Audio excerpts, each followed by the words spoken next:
Oh my goodness. So I've been really sick. still a little sick. I lost so much muscle, like, oh my goodness, oh my goodness, that's embarrassing. Hold on. Dude, why is my, oh, okay. Literally, like, the mass is all gone, like, the muscle mass is all gone. But it's time to work out. So I've been a little sick, like, for a month, and I'm still coughing a little bit. But the thing is, I'm coughing a little bit, but I'm about to work out. I'm about to get back into working out. I got some new weights. I'm talking about for Christmas. Yeah, I'm about to start doing dumbbell bench press with that one. So you know the dealio. So what I'm gonna do is, I'm gonna do a little warm up curl. I'm gonna get put my little video on. Let's see. Just see what to watch. I'm gonna just see what there is to watch.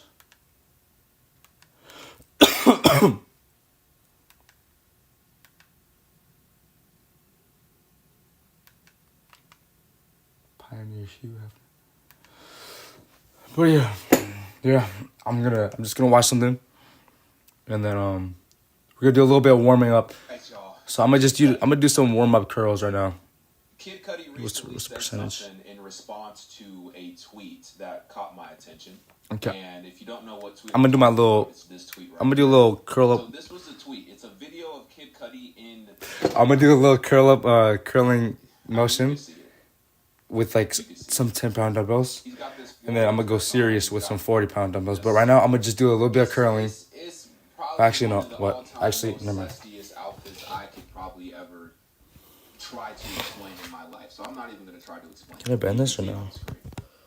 I can. And this tweet was from this Twitter account called Isaac's Army. And so, Isaac's actually, Army before I do any curling, participating in a I'm gonna do what's it called. is the fame and I'm gonna do some lightweight, dumbbell rows, it's nothing new. some bench rows, and then I'm gonna up the weight to like some 50s. So right now, I think I should go with Kid Cudi actually responded to the tweet 30s. and he mentioned God. Something like that. And I thought that was very, very interesting. Let me read the response. This was on January 2nd. So this was just, what I don't even know what the date is. So the first workout I'm going to start off with, if you want to follow my little plan, and he had this to say, I usually start off with the back first. Well, I mean, that's what I'm planning on now, because, before I did this stuff, I was doing biceps first. Dear Isaac, you silly, stupid little person, and all people under this post. It's the start of the new year. So I'm gonna start off with some lightweight, and then himself and be confident and successful without it being some conspiracy. So this should be 25. I'm gonna do 25s, and then we're gonna up it to 50s. So we're gonna warm up. So this is not like an actual set. This is just gonna be like a warm up set. It's gonna be a set, but it's not my official set I count. A shining moment for all people who express themselves in their art. I felt free and alive. It inspired people, and nothing you stupid, simple ASSESs say can take that away from me. Happy New Year.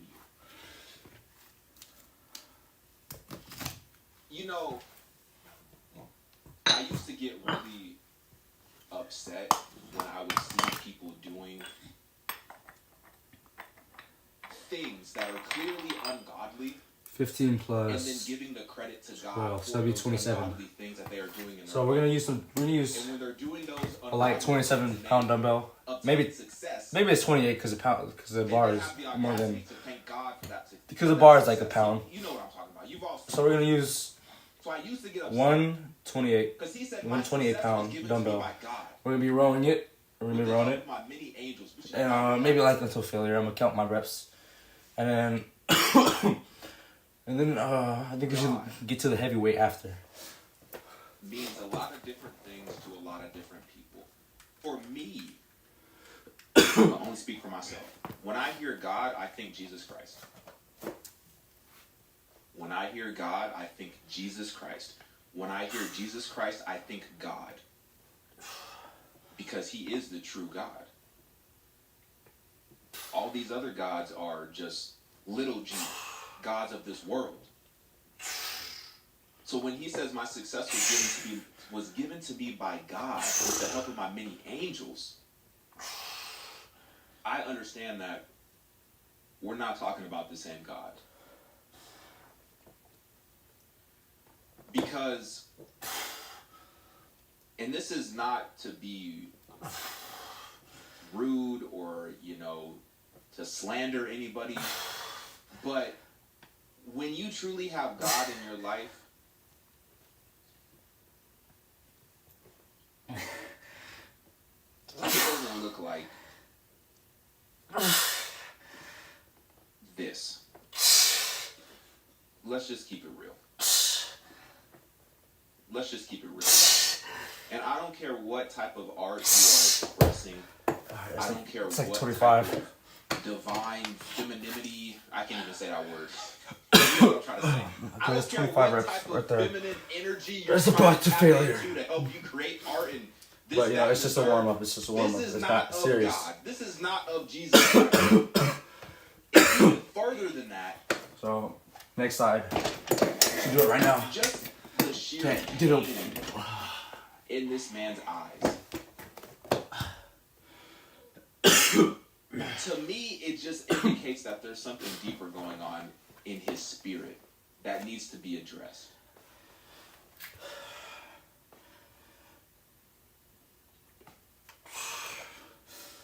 Because when you're out here putting on these dresses,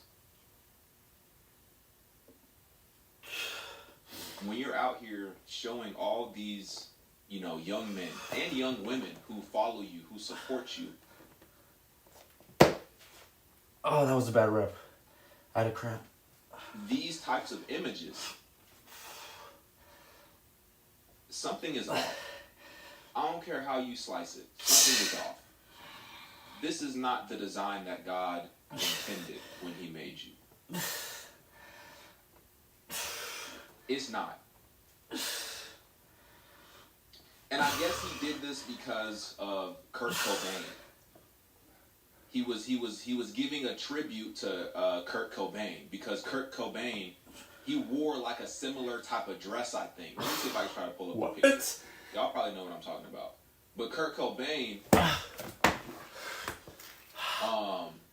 he wore this like floral dress. This one right here. They always want to, get the cookies on my computer. All right, y'all can have it. Jeez. So Kurt Cobain wore this dress. Ew. And this is why Kid Cudi put the dress on, right? This is where the real weight begins. And it's like everyone has a different explanation of like, oh, it's just because it's art and we just want to express ourselves. Kurt Cobain. Let's get a little break. Let's get a little break. He says that he likes to wear dresses because it makes him feel comfortable. He said it makes him feel comfortable. And there's nothing more comfortable than that cozy flower pattern. It feels comfortable and sexy and free wearing a dress. What? It's fun to take something. Ooh, my hair is getting longer. That God had intended to be so sacred, which is our masculinity. We are men. We ain't supposed to be putting on dresses. We ain't supposed to be, playing house with Barbies. I'm sorry. Is that controversial? You ain't supposed to be letting your kids play house with Barbies. They're if you're raising boys who are eventually going to become men, let's raise strong men. Let's raise strong, aware, emotionally intelligent men. Not this weak version of men that society and the world wants to push today. This is why we have so much confusion. This this is why we have so much confusion, because we have all these celebrities and all these people who have these platforms, All right. who are just choosing to use these platforms to rot the minds No. of the younger generations, to It's make time this for seem 50s. like the norm. I mean, no. I was reading in this article, it said that It's 50 Gen pounds, Z, 51 pounds. they like that celebrities are wearing dresses. They like that all these actors and all these type of people are all putting on skirts and putting on dresses, because it shows that Vin Diesel. everything is fluid. Wait a minute. This should be. And you don't have to be just one thing. I'm pretty sure this should be taller. I forgot Vin Diesel put that on. No way. Jared Leto. That don't really surprise me. Gerard Dude, this should be a little taller, I'm pretty sure. That kind of surprises me. Them shoes is crazy. I'm not gonna lie to you. Not in the gym. Like, you look like Peter Pan. Huh. I don't get it. Billy Porter. I don't even know who that is. Really. Oh, here it is. It looks a little sweet to begin with. So, Kanye. I don't know what's going on with Kanye. He went from making Christian music, quote unquote, depending on who you ask. He went from making music where he wasn't like cursing in his raps. He was trying to keep it all about God. Exactly. And now his new album is just completely just like trap. I don't even know what happened to dude. And he's posting pictures of his wife like with no clothes on. It's like it's really weird stuff that's going on with Kanye. Horrible. Right? Jaden Smith. I mean, that doesn't really surprise me. I don't know who this dude is. Mark Jacobs. You get the point. You get the point. I don't need to keep showing y'all. You get the point. And I think it was interesting. I don't know if y'all seen that Cat Williams interview. I didn't watch the whole interview because it was getting too crazy. But Cat Williams was talking about how there was countless times, at least like 2 or 3 occasions, if not more, where the studios or other comedians or just other producers were trying to get him to wear a dress. And he denied it every single time. I don't know what this constant push, well, I do know what it is. It's a spirit. We have these spirits who are constantly trying to push these men of influence, particularly black men of influence, into wearing a dress. Ooh.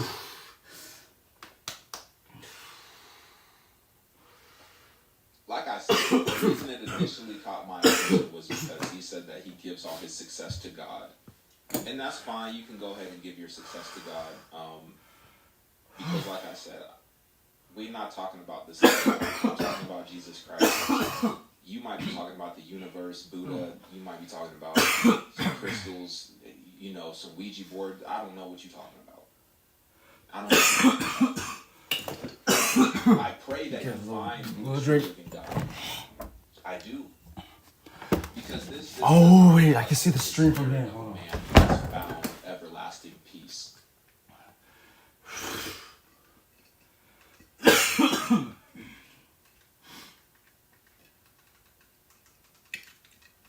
I'm gonna see if the view is good.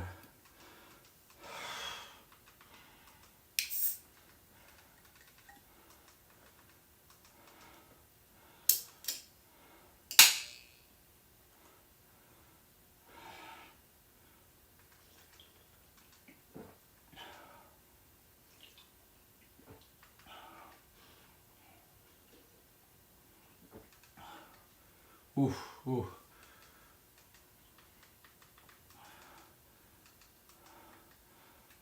Yeah, my back doesn't even know what's going on. Yeah, it's never experienced weight like that. So it doesn't even know what's going on. Oh, that's nice. Oh, let me fix my posture. Let me fix my posture. Okay, hold on. I don't know what this constant push, well, I do know it's a spirit. We have these spirits who are constantly trying to push these men of influence. So the form is alright. I think I should lean forward more. Maybe. It's the beginning. Oh my goodness. So, I've been really sick. still a little sick. I lost so much muscle, like, oh my goodness, I'm actually, oh my goodness, that's embarrassing. Hold on, wait, why is my, okay. Such a silly goose. You know the deal.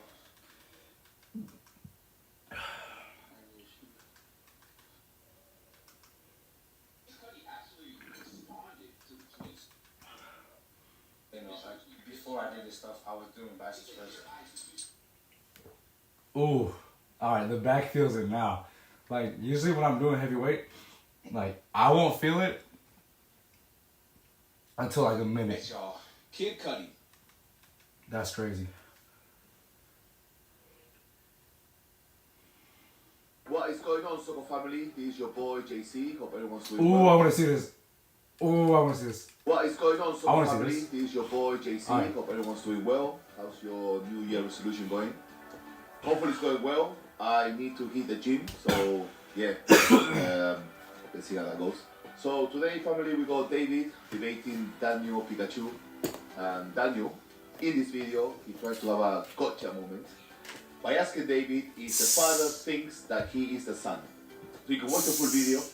I'll leave the link at the end. And yes, enjoy. So take care, family. Love you all, and make sure you like and share. Can the father think that I am the son? So there's a couple problems with that. Answer. No. Can the father think I am the son? What Should be a makes you, simple no. well, again, it depends. What makes you think that the father has thoughts? Oh, so God, according to you, doesn't have thoughts. No, I don't think he does. The Bible is the expression God is speaking, right? Right, but it is also When God speaks, Okay. are those thoughts? Are they the okay. expression of God's Right. thoughts or not? So we're having a bunch of problems here. The first one is Because you don't think that God thinks. do Christians no Has God thoughts. does not think. God No. does not think. God is eternally in the presence. Does God have a will? God has a will. Does God have knowledge? God has knowledge, yes. Okay, so Well, God has, I would does the assume. Father have the knowledge Say that like- I am the Son? Okay, so again, Does God have the knowledge that Two I am more the Son? sets, you're conflating a few and then things. we'll get to Because what traps, is the definition of working knowledge? traps, So using key terms which is here. right here. Again, right? So Proposition, like Hello. the sky is blue. the muscle right here. That's knowledge. okay, Water is wet. That is knowledge. okay, I am Daniel. That is that's knowledge. knowledge. Okay, I am the Son. That is a point of knowledge. Okay. Does God the Father have the point of knowledge that I am the Son? I don't agree with your definition of knowledge because it creates issues, but even for God. With your definition, if at some stage the sky is blue, but then we go somewhere sandy and it's orange, what would Allah say the color of the sky is? Yes, the sky can have multiple colors. Right, I can see wait, that. but if we ask Allah right now, That what doesn't is the color? contradict my definition of knowledge. It does, because yours is dependent upon things occurring before it can be true. So If things if can occur and they're still a point of knowledge, things can change and they're still a part so of knowledge. if we ask Allah right now, what is the color of the sky? What would he say? It depends on what the color is. Right here is blue, but Right here, yeah. So right but here, in the desert it'll be God orange. has the knowledge that the sky here is blue. Yes. Okay, but if we ask him All right, what is the color of next the set. sky on Earth, what would he say? Can't be distracted too There's much. multiple different colors. If it's Okay. at nighttime, it's gonna be black. And- If it's if there's a sandstorm, it's gonna be orange. What's your point? That's the problem with your You're silly. definition of knowledge. I would say What's that problem? What's the problem? the problem being that nothing is true, but if God knows all true things, only in a positional manner, then there are certain things that will be added to his knowledge later onwards. Ooh. For example, in the future, if human beings can teleport, if we ask Allah right now, can human beings teleport? He will say no, because it is true that we can't.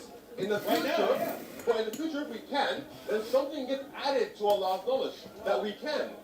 No, God has knowledge of the past, present, and future. It's all encompassing God's knowledge. But you This said is You ridiculous. said by Knowledge. proposition.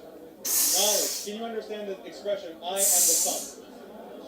Okay. Can you understand that? Then, does that make sense? to move on, I am the Son. Does that make sense? to move on one step I am the further, Son. Does that make sense? I will I define am the knowledge. Son. If you're not going to answer, I'm going to walk away. Wait. I'm going to walk away. I am the Son. We're gonna Does that get make somewhere. sense? We're gonna get That somewhere. sentence makes sense.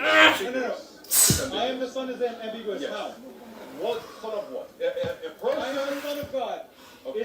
Does that make sense? Yes or no? Okay. Does that make sense? Yes or no? Christian Does point that of view make sense? does. Okay, you We've can't already answer my done- question. I From a answered your Christian- questions. You wait. didn't answer Daniel, one question Daniel, I asked you. I You am can't going to answer your question. I am the Son of From a God. Does Christian that make point of sense? view, yes. Now, let me Yes, tell you what I mean are you by Christian? knowledge. Absolutely, yes, I am. So then it makes sense to you. Yes. I am the Son of God makes sense. Okay. That is a point of knowledge. Can the Father have the point of We knowledge? need to I am the Son agree. of God. We Can need the to agree Father? on knowledge. Can the Father have the thought? I am the Son of God, or the point of knowledge that I am the Son of God? Yes or no? Very simple. Yes as or this. no? The answer will Yes be or no. no? The answer is no. The answer is no because of this. Okay. Can the Knowledge. Son? Can the Son have the point of Daniel, knowledge? I am the Son of Daniel, God. let me. Can the Son have the point of Daniel, knowledge that I am the let Son me. of God? Yes or no? Very simple. Yes or no? Knowledge Yes or no? Can the is Son possessing- have the point of knowledge that I am the Son Daniel, of God? let's allow this to fall. Answer the question. Let's not make You're it not fall. answering the question. I answered your question just The now, Father, Daniel. the Exactly what you Father want. can, Let me cannot clarify have why. the point of knowledge I am the Son of God, Daniel. but the Son does have the point of knowledge I am the Son of Daniel, God. That let means me they're two clarify why. distinct minds, and they're not Daniel, they're two distinct you're persons. running on a script. Let me tell you why. You can't address the script. That's the problem with all Christian apologetics. You can't get around this. Daniel, argument. I literally want to. Huh? I want to get around this. Can you let me? Go ahead. Thank you, Daniel. For your first question, the reason I don't agree is because I don't agree that God only knows things propositionally. I would say, with like Aristotelian philosophy, for example, that knowledge is possessing an understanding of the form of a thing without becoming that thing. That is how God can know all things at all times without them becoming a thing. God can know all about a tree without becoming the tree. So, in the same way, with the Father can have knowledge that he is not the Son without becoming the Son, and vice versa with the Son. But if the Father only knew things in a positional manner, then at some stage in time, then he could say, okay, fine, well, maybe I can also become eternal, because now I know I can, because the things that have come to be. If the Father had the point of knowledge that I am the Son of God, that would be false. Because he's a father, right? Oh, If the this- Son has the You're knowledge presupposing that something. I am the Son of God, that would be true. Right, but Therefore, you're they cannot both be presupposing, true at the same time. you're They're two presupposing, distinct minds. right, here's the problem. Right, No, what's that? right as in you're correct, but I understand what you're saying. But this is the problem. You're presupposing that God only knows things from a propositional manner, which is problematic. That's Oh, not- it has who's nothing to do watching? with propositional. Your argument would be God knows Wow, all a viewer. all true Reality things. is. That's nice. It's a statement about what reality is. About the Father and the Son. There have to be two distinct persons. Okay, I'm back. And I'm they back. are two distinct persons. We Two distinct minds. no, one mind. One. Okay. No, wait. Two distinct minds. Let me, you know, let me not have it divorce. Give me one second. Sorry, Daniel. Okay, well, Yeah, let's go, because this is going in circles. okay, so, You made your point, I made my point. okay, alright, well, Appreciate it. thank you. Thank you. But your God has parts, unfortunately. Yeah, your Trinity makes absolutely no sense. It does. Unfortunately. If you read more into it, So funny. Let's see. Ooh, my back hurt. Oh, I can feel like this sore. I can actually feel that soreness, like that, you know, that weakness. Okay.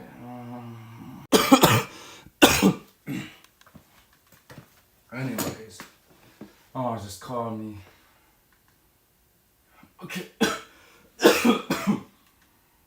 I gotta get the last set done soon.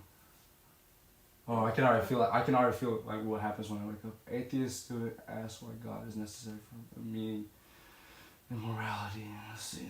That's okay. God is not a theory; he's a person. Oxford mathematician destroys atheism. 15-minute. I'm amazed at. I want to watch this. Yeah, I want to watch it. I'm amazed at. Is that serious thinkers today continue to ask us to choose between God and science. That's like asking people to choose between Henry Ford and engineering as an explanation of the motor car. What you're about to listen to is absolutely Linux with Oxford Union making his case for God. It's extremely dense. He packs a lot into a little amount of time. So feel free to pause, rewind, whatever you need to make sure that you're really grasping each and every idea that he lays out. With that being said, let's go ahead and dive in. I believe in God. I believe in the supernatural God who created the heavens and the earth. I believe in a God who holds the heavens and the earth in existence. I believe that on the basis of rational evidence. And as we look at the rise of science in the 16th and 17th centuries, Alfred North Whitehead and many others commented that men became scientific because they expected law in nature, and they expected law in nature because they believed in a lawgiver. So, ladies and gentlemen, I'm not ashamed of being both a scientist and a Christian, because arguably Christianity gave subject. What I am amazed Get more meat on my back. is that serious thinkers today continue to ask us to choose between God and science. That's like asking people to choose between Henry Ford and engineering as an explanation of the motor car. So good. When Newton discovered his law of gravity, he didn't say, I've got a law, I don't need God. No, he wrote the Principia Mathematica, arguably the greatest work in the whole history of science. Because he saw that God is not the same kind of explanation as a scientific explanation. God doesn't compete. Agency does not compete with mechanism and law. Why is there something rather than nothing? Alan Sandage, the brilliant cosmologist who became a Christian in his 50s, said God is the answer to that question. But people are now so desperate to show that the universe created itself from nothing, which seems to me to be an immediate oxymoron. I don't know that many bicycles. I mean, I don't know that many Y, backwards. I'm assuming the existence of X to Except explain for the this existence one. of Y. If I say X created X, pull-ups. I'm I shouldn't be assuming the doing existence pull-ups, of man. X to explain the I existence of should be X, doing pull-ups. which simply shows that nonsense remains nonsense even if high-powered scientists utter it. That might be worth rewinding in case you missed it the first time. That is such a good point. Reminds me a little bit of G.K. Chesterton, who said, it is absurd to complain that it is unthinkable for an unthinkable God to make everything out of nothing, and then to pretend that it is more thinkable that nothing should turn itself into everything. The heavens declare the glory of God, says the ancient psalm. And we've unraveled a bit of that, seeing the fine-tuning of the fundamental forces of nature. It's something that's so striking to scientists that it demands explanation. And it seems to me that Arno Penzias hit it right. He is the Nobel Prize winner who discovered the microwave background on which a lot of the evidence for the Big Bang is based. He said astronomy leads us to a unique event, a universe which was created out of nothing, one with the very delicate balance needed to provide exactly the right conditions required to permit life. Oh my goodness.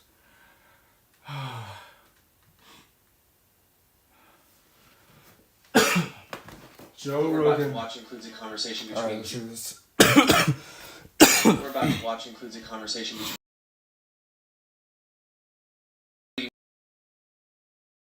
studying philosophy is an argument known as the argument from epistemological necessity. The fundamental question in modern philosophy that has really just been a stumper and has led to this whole postmodern turn where people don't think there's no objective basis for any reality is the question of the reliability of the human mind. Jeffrey Epstein, brother, reveals everything he knows. Interesting to learn who Jeffrey. Whoa, whoa.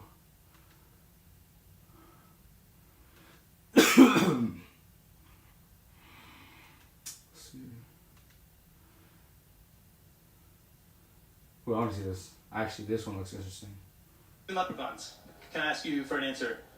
I haven't seen any evidence for leprechauns. So you don't believe in them? No, I don't. Okay, do you believe Except in in- fairies?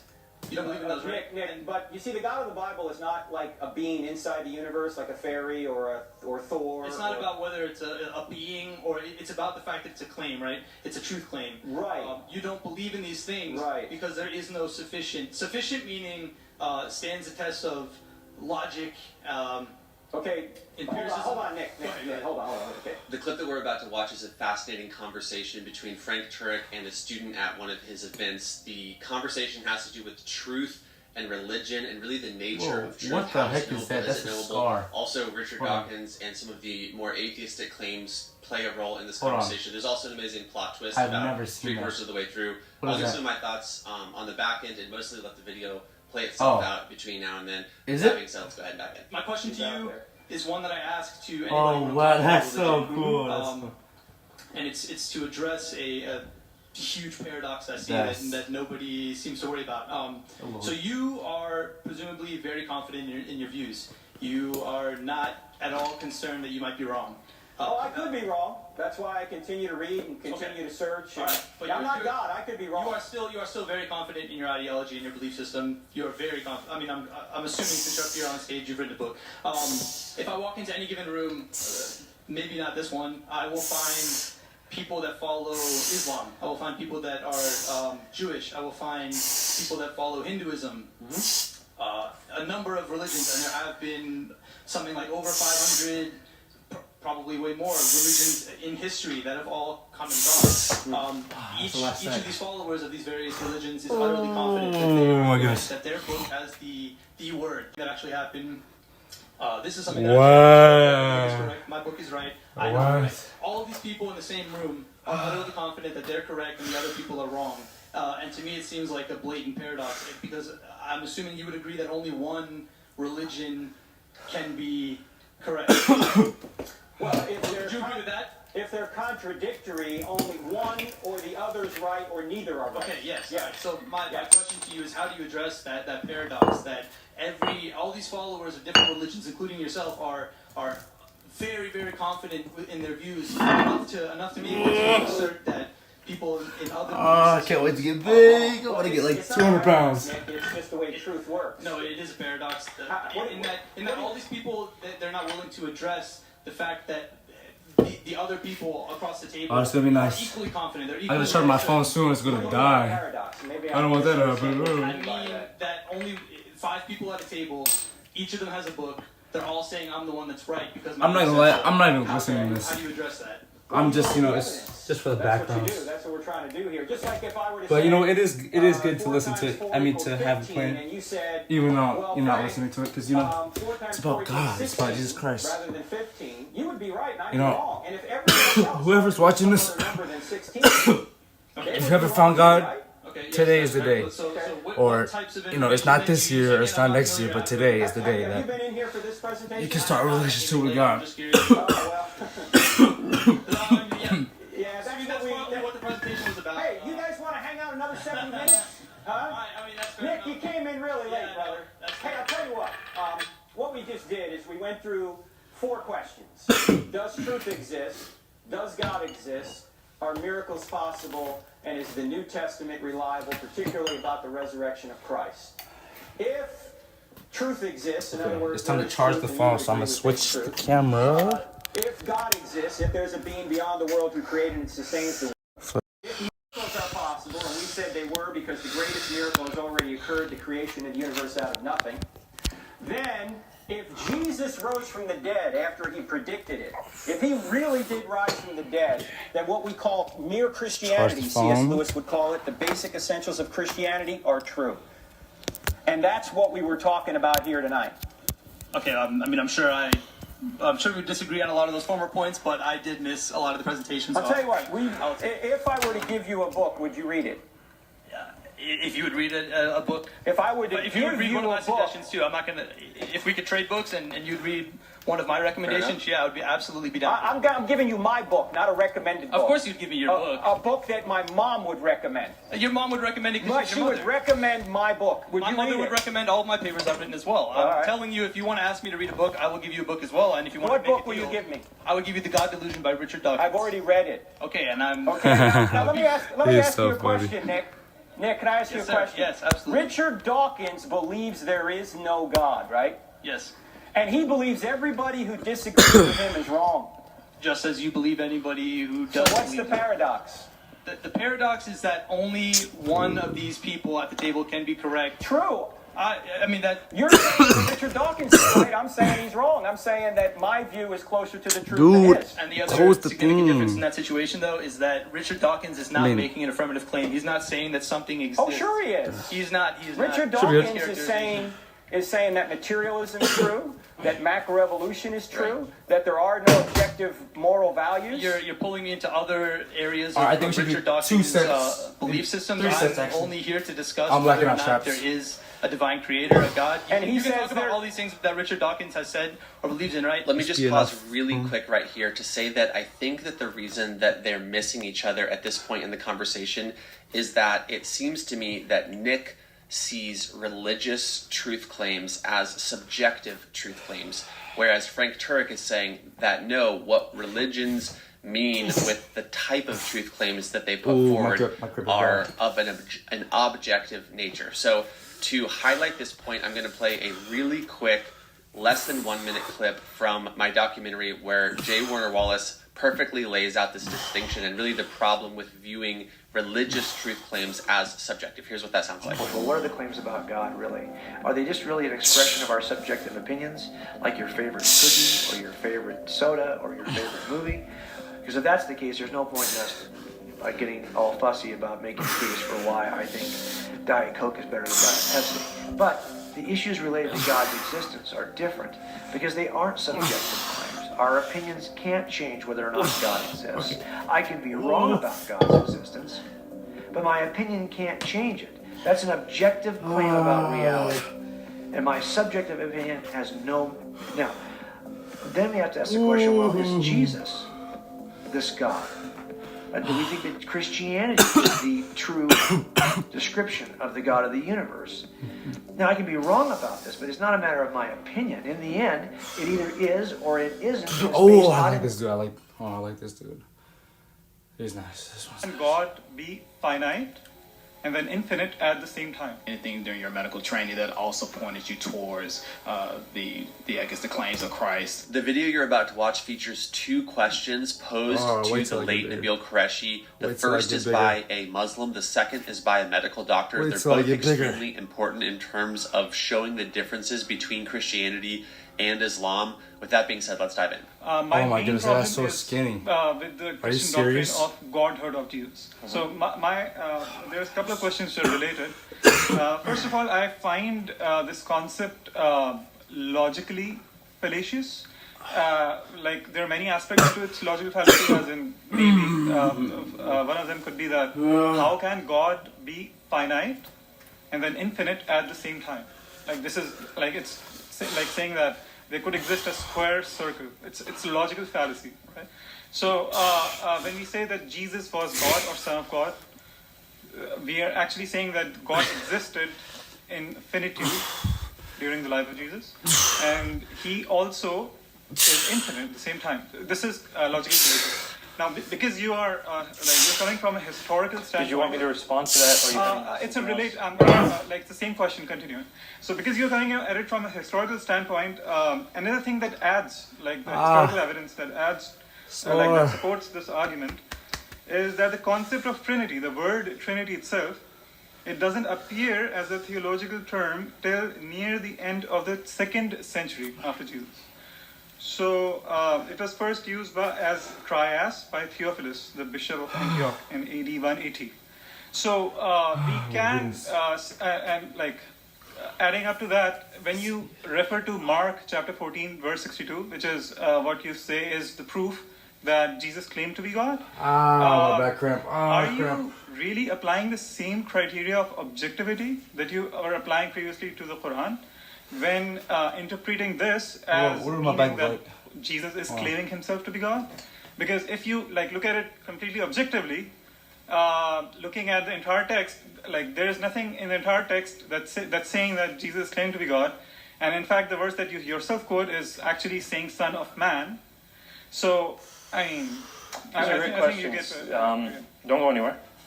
What's your name? Munzir. Munzir, where are you from? I'm from Pakistan. Pakistan. बहुत खुशी हुई आपसे मिलके. I had the exact same questions when I was when I practiced Islam. What I want to point out is that first and foremost, what we have to see is what Jesus claimed for himself. Now, the secondary stuff that follows, the theological unfolding or unpacking of what he said, we can spend years and years debating what it means. But what did he say about himself? That's the first thing. There's what the? So again, that's a historical perspective. Theologians argue all day long, back and forth, back and forth. You know, theologians argue all the time, and I just sit back and watch and smile because you can't really prove it one way or another. But when it comes to historical events, we can show with relative degrees of certainty, if the evidence is good, if the records are good, what the most likely conclusion is. So first, and let me give you an answer before, if you feel like interjecting, we can talk afterwards. First, I want to point out you are absolutely right. The term Trinity is not used till the end of the 2nd century. What is the doctrine of God called in the Quran? What is the doctrine of God called? Tawheed. Is that in the Quran? No, the word Tawheed. The word Tawheed is a derived word from Ahad. Alhamdulillah. Good. So you understand, the word Tawheed is not itself in the Quran. In the same way, the word Trinity is not itself in the Bible. This doesn't pose a problem. The Shahada is not found in the Quran. You have the components of the Shahada in the Quran, but you do not, you do not have La ilaha illallah Muhammad Rasulullah in that way found in the Quran. The components are found in the Quran. Look at that. I guess with the Trinity, Arabic. The components are found in the Bible. All right. Oh! So, the word Tawheed does appear in Philip, I haven't talked to you in a minute. I haven't worked on like 4 months. I haven't worked on 4 months at all. Maybe more, because I was sick and stuff. In the early canonical tradition, people calling a God a Trinity in the early canonical tradition. In fact, much closer to Jesus' time than the Hadith were to Muhammad's time. So whichever way you stack it, when you're consistent, you end up with a stronger case for the Trinity, for Jesus' deity. Now, I want to continue on to your next part of your question, which is Jesus finite or infinite? The argument is that Jesus is, I'm trying to pose it in a slightly different way. Can Allah come onto this world if he wants? Can he be in this world if he wants? I wouldn't think so. You wouldn't think so. So Allah's omnipotence is limited. He can't come onto this world. It's like basically Allah Ta'ala cannot do logically fallacious. Like he cannot create a square circle, right? Mm-hmm. Because that's something logically fallacious. But how do we know that's what this is? But how do we know that's what this is? Because, for example, in Surah Al-Imran, when Allah is talking to Moses, it says in Surah Al-Imran, I think it's Surah Al-Imran, it might be Surah 18, but double check. That Allah, as he spoke to Moses, Allah was in the bush. Allah was in the bush. So if you want to say that meant something else, well, you're going to have to argue with the Quran on that one. It seems to be pretty clear that Allah can emanate from a physical place. He can be in a physical place in a sense. In the same way, make my weight smaller. I don't believe that God coming to this earth limits his omnipotence. It's not a limitation of his omnipotence. Jesus has taken on flesh. God the Father is still everywhere. God, Jesus, the Son, is here on this earth. It's a limitation in that sense, but it's not a limitation of his nature. He's both a divine and human nature. That's the argument. Now, I want to talk about briefly, and then we're going to have to go to the next question. So we're going to have a warm-up. I'm going to have a warm-up. Son of Man. You said he's not calling himself the Son of God. He's calling himself the Son of Man. Thanks. I am emphasizing to you, my too, bro. friend, when this hit me, have a safe sleep. Islam, when this hit me, it hit me Stuff like a that. bolt of lightning. Talk to you later. The claim Son of God, according to Jews at that time, was not anything divine. Adam was called the Son of God. Solomon was called the Son of God. In the Psalms, I'm gonna start currently 40s. That's gonna be my rep range. 40s, but we're gonna start off with when someone refers to that Son of Man coming on the clouds of heaven, who's like 10 going to pounds. Glory, authority, and sovereign power, and people of every nation and language are going to worship him with the worship due only to God, that Son of Man is more than just a human. He is divine. He's going to be worshipped by all people of all time. So when Jesus calls himself the Son of Man, it's not the Son of God title. And lots of Christians get this wrong, so I'm not pointing the finger at you. Lots of Christians say, oh, Son of Man means he's human, and Son of God means he's God. No, it's the other way around. In the Jewish context, Son of God was a normal human title. Son of Man, from Daniel 7, that was something divine. Go back and read Daniel chapter 7. See that this man is worshipped by all people from all eternity. This man or one who looks like a human anyway, is worshipped by all people alongside of God the Father. That's okay, the so one we're gonna Jesus is curl claiming to be. Definitely understand that point that I'm trying to make. And so when you see that Jesus' claim is found there in Mark 14:62, it's found in all the Gospels, and every time so right now we're gonna warm up the Son of Man, biceps. he's alluding to that. You cannot basic. extract that from the Gospels. So please put Mark 14:62 next to Daniel chapter 7 and see what Jesus is claiming for himself. And we'll talk afterwards for the rest. Here is what it says specifically in Daniel chapter 7. Quote, "He was given authority, glory, and sovereign power. All nations and people of every language worshipped him. His dominion is an everlasting dominion that will not pass away, and his kingdom is one that will never be destroyed." Okay, now later in the same Q&A, Nabil is asked a question by a medical doctor about evil, and his answer to this question, the story that he tells, is of a more personal nature, but it really exposes a huge difference between Christianity and Islam. I also wanted to share briefly, before we dive into the second question, that Nabil has a book called Seeking Allah, Finding Jesus. I read this book several years ago, but in order to kind of prep for this video, I used an app called Blinkist to give myself a refresher on the big ideas inside of the book. Full disclosure, Blinkist is the sponsor for this video, but they really are also a very useful tool. I can still lift it, but you know, into 6 it's the pain. big It's like ideas that you can the look sharp through. feeling. You can listen to this as an audiobook as well. So if you're considering a book, but you're not 100% sold, Blinkist is a great way to get under the hood and get you the big ideas in a short amount of time. One other cool feature that they have is there's an option where you can create a space with friends or family. You can add, share, and recommend titles. So you could create a shared space, for example, called Apologetics. It doesn't matter how many reps I do. You could drop Seeking Allah, Finding Jesus in there, and then anyone that you've shared that space with can access it, even if they don't have a premium membership. Then if you happen to really love Blinkist and you wanted to become a premium member, you could create multiple spaces with multiple groups of people. Nice. You can really configure this any way that you want to. So go check out Nabil's book on Blinkist after this video. It's like a 19-minute listen. They have 6,600 other titles there to peruse in the app. So get 25% off Blinkist annual premium. Start your 7-day free trial by clicking the link in the description box. Thank me later. Now let's get back into the video. I too am a medical doctor, so I really appreciated a lot of the aspects that you brought in from the medical standpoint. But just in your own personal journey through all of this, was there anything during your residency, anything during your medical training that also pointed you towards the claims of Christ? Any other personal anecdotes you can think of? There are plenty of personal anecdotes. Thank you so much, Dr. France, asking the question. There are plenty of personal anecdotes. I find that on a stage like this, if you share the personal anecdotes, they get mixed up with the historical, logical argumentation, and so people start saying, "Oh, you believe that because of this personal anecdote? Look how weak your beliefs are." And so, generally speaking, I don't bring them up, but we've distanced ourselves from that. When I was a third-year medical student, I was doing OB-GYN rotations, and we were at a high-risk facility in Norfolk, Virginia. And so we got the worst of the worst. My whole time in my 2 months of OB-GYN rotation, I saw one family. Everyone else was single mothers or drug addicts or what have you. One night, a 15-year-old girl comes in labor. And it turns out she was not willing to have her baby. And so she had taken a significant amount of crack cocaine because she had heard that would cause you to go into premature labor. And she did. The baby was born. And, a little break. I'm sorry, this is bicep check. Difficult to remember. They had the baby being examined by the neonatologists, and I got a cramp. Very small, very light, I got a cramp from that breathing heavily, and obviously on the verge of death. And I asked what the situation was. I knew about the baby before I knew about the mother, and so I asked what the situation was. They told me. I went to see the mother, and I walked in the mother's room to ask her what had happened because they didn't tell me all the details. And I walked in, and I saw her texting. And not a single care in the world, laughing, texting. And I asked her, "What's going on? What are you concerned? Is this the right room? Is this the right baby?" And she would not refer to the baby as her. She would refer to her as it. It was just something that didn't matter. Now, how does this play in? I was shocked that day, absolutely shocked, at the level of apathy.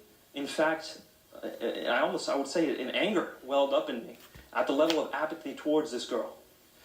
And so I went and I started reading her H&P. I started reading her records, and when I found out her history, she had been abused as a child. Her family was abused. She didn't have a father in the picture. And I'm reading this and I say, who do I get angry at? Who am I supposed to be angry at here? Is it her? Is it the person who's supposed to be in her life and take care of her as a father? Is it the people who are supposed to protect her from... Who do I get angry at? Okay. And for the first time, I was just furious at the sin in the world. And yet, all of a sudden, I had this desire to care for this girl. Despite what she had done, despite the heinous crime that she had just committed, killing another human being in my perspective, I had this desire to care for her. And all of a sudden, it hit me. And I'm not a father yet. I think I'm a little too weak for 40s. But the love of a father goes beyond any sin. The love of a father who understands their child goes beyond any sin. Yeah, I'm a little too weak for 40s. Oh, no. If I sin against Abba, it doesn't matter what I do. Let's see. It doesn't matter what I do. He would still love me. Now, the gospel message is that 30. God is more loving than any human being we can imagine. If my father would forgive me no matter what, by definition, God has to be more loving than that. That'd be 15 now, Islam, plus it's 12, clear 27. In the Quran, God does not love those who are unrighteous. Okay. This isn't something I'm making up. It's in the Quran. God does not love the sinners. And so, as you look through the Quran, you don't have unconditional love. You have love for those who perform. You have love for those who are good Muslims, but not unconditional love. And to me, that makes God less loving than a human, which I don't think is possible. Yeah. Dude, I used to curl 40s for like 10. Again, this is a personal anecdote. But, This is something that tied things together for me. it's never Many of gonna the happen. gospel messages that God loves even those who sin because He understands. So, it's time to stop ego lifting and put on the weight. I don't know if you're watching this video as a Muslim or as a Christian or as an atheist. It really doesn't matter. The idea is this, and it's a tough pill to swallow no matter who you are, that as much as we hate the problem of evil, we are a part of it. You are a part of it. I am a part of it. This is why Jesus is relevant, because He says that all we, like sheep, have gone astray. That we are all dead in our sin. That we are all enemies of God, but yet Christ died for us. I love the way that Dr. Tim Keller puts it. He says, we are more flawed and sinful within ourselves than we ever dared believe. But at the very same time, we're more loved and accepted in Jesus Christ than we ever dared hope. It's this idea of the ground being level at the foot of the cross.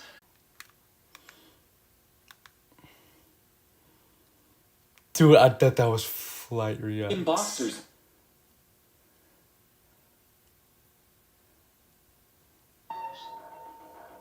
Yes, ma'am. When red shirt has to check in a hood. Oh. I already seen that one. How to make bossa nova. So, bossa nova. First we need... Alright, so we gotta stop ego lifting. We're gonna be bossa curling. nova. First we need a nice bossa nova beat.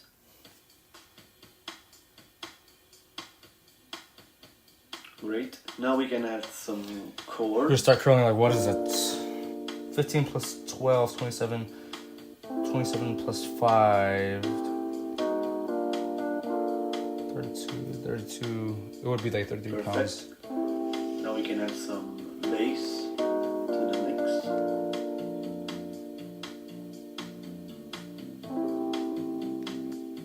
So we're about to be curling 33 pounds. Hopefully we're not too weak for that. That's gonna be disappointing. Actual feelings.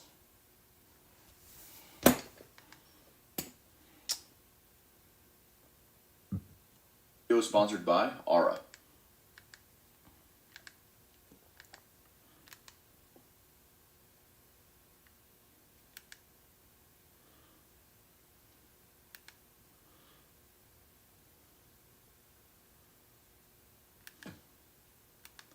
Let's see. I want to watch our third prophets today. I think I've seen that one.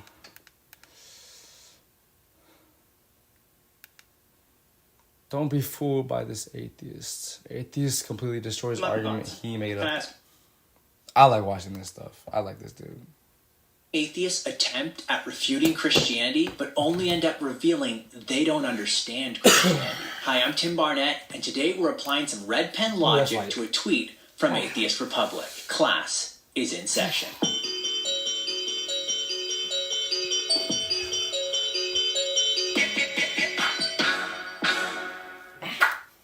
Atheist Republic offers 3 propositions to try to show there's a contradiction in the theistic worldview.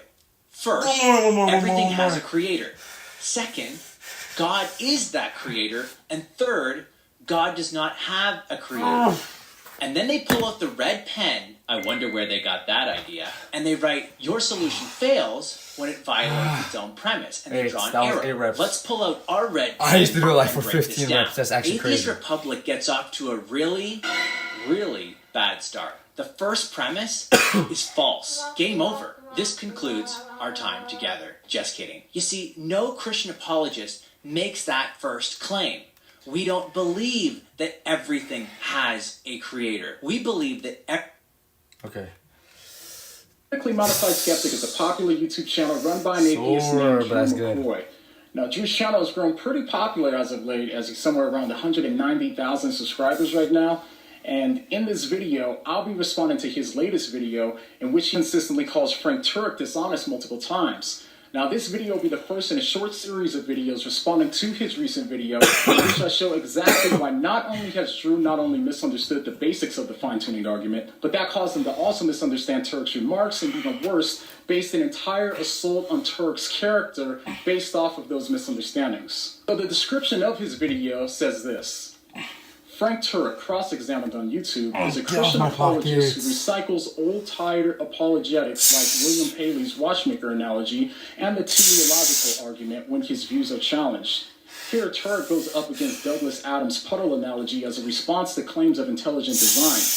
Frank thinks DNA is a code or message made by God, and there's no other explanation for it. The issue is, Turek is unfamiliar with the basics of evolution and how DNA evolves. Welcome to the channel. I'm sitting here with IP Inspiring Philosophy. He has a YouTube channel. You guys go check it out. I'll put a link down below. And we were just having a conversation. The evidence. Skeptics are going to deny that. And how does this kind of contrast with his skepticism historically, right? Like, skepticism used to be a mechanism that people would use in order to discover truth, so that way they can formulate a worldview. They've taken skepticism from this tool that you and I would use to sort of like refine our own beliefs to basically the end point of the worldview. So to us, skepticism is like a hammer. We chisel off, like we're building a statue, we use it to sort of like chisel off some parts that need to be cut off, kind of thing. For them, they just want to go around hammering statues, breaking them down. So we're doing different languages. You and I are trying to chisel this perfect worldview that best explains the evidence. Skeptics are just taking their hammer, going around smashing statues and saying, see, it's incoherent. So the way you handle that is you don't give them that time of the day. When they say they're not convinced, this is one of Matt Dillahunty's favorite lines, well, I'm just not convinced. Well, I don't know. The best response to that is just to say, well, that works for you. You can believe whatever you want. I choose to follow the evidence and follow it to the best explanation.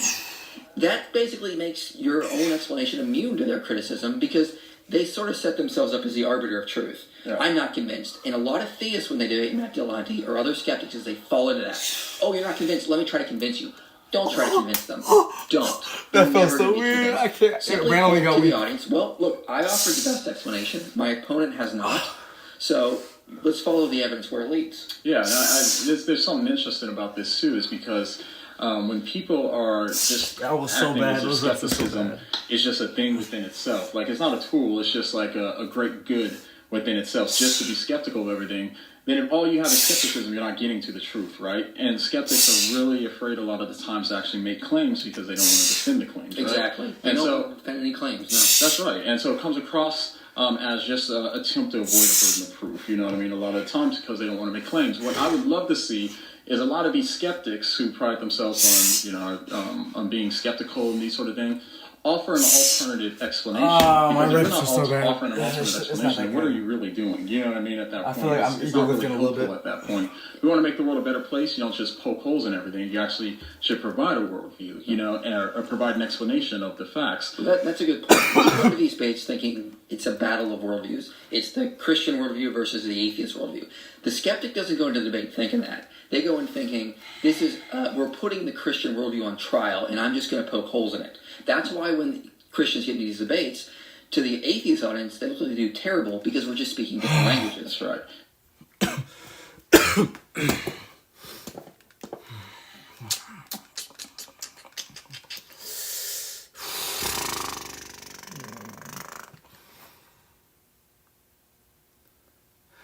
Karen's fighting cops for 36 minutes. No way. Let's see. Ready for a showdown like no other. Karens versus police. In this epic clash of entitlement and authority, who will emerge victorious? This cop asks Karen to step out of her car because he has a warrant. Leg day tomorrow is gonna be crazy. She puts on her seatbelt and tries to drive away. The cop ends up smashing her car window to get her out, but Karen acts like he shouldn't have done that. The craziest thing is, she live streams the whole thing, acting like she's the victim here. And I don't feel like going to jail. Well, ma'am, hey, your driver's license is suspended and you have warrants out of Fayetteville, and you just step out of the car, okay? I know. Fayetteville. You need to step out of the car. I lived there. Oh, I lived there.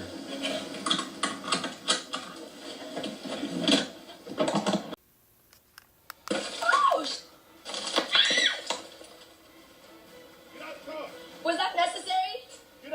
Was that necessary? Y'all saw that? Was that necessary? Yes, that was. Was that necessary, Mr. Sir? Y'all saw that, right? Y'all saw that, right? Live streaming is that? Live streaming that is crazy. So there's that. Attention The seeker. cops were trying to bother these guys, but they brushed them off completely. They just went on talking about food, while the cop desperately tried to have a conversation with them. That sounds pretty good. We'll have to go to another location. Oh my goodness, I'm getting so weak. There we go. This one. Yeah, we can do that. Alright, next arm day is next bicep day. And then the spicy chicken is pretty good. Yeah. I'm lifting less weight. Have a conversation. We're not trying to yell at you guys. I do like the Crunch Wrap Supreme. I like the cheesy burrito. Oh my goodness. I like the burrito supreme. It's They're charging $5 for that. Are they really? Really? That must be the extra sour cream. Yeah, they must be putting extra sour cream. Really? I always add extra sour cream, so that puts it over $5. Yeah, really does. Mm-hmm. Just for one simple burrito that I can make at home for like. Oh, I can't. That is crazy. Totally insane. Alright. My mom wants me to go to bed, but today was a good, start off day. We're not going to be fully working out because we're sick. But, we almost, that was like one set left. But, I'll see you guys later tomorrow. Leg day. See if I can squat 100, Bulgarian split squat 100 pounds. So we'll see. How do I end this? Oh, okay.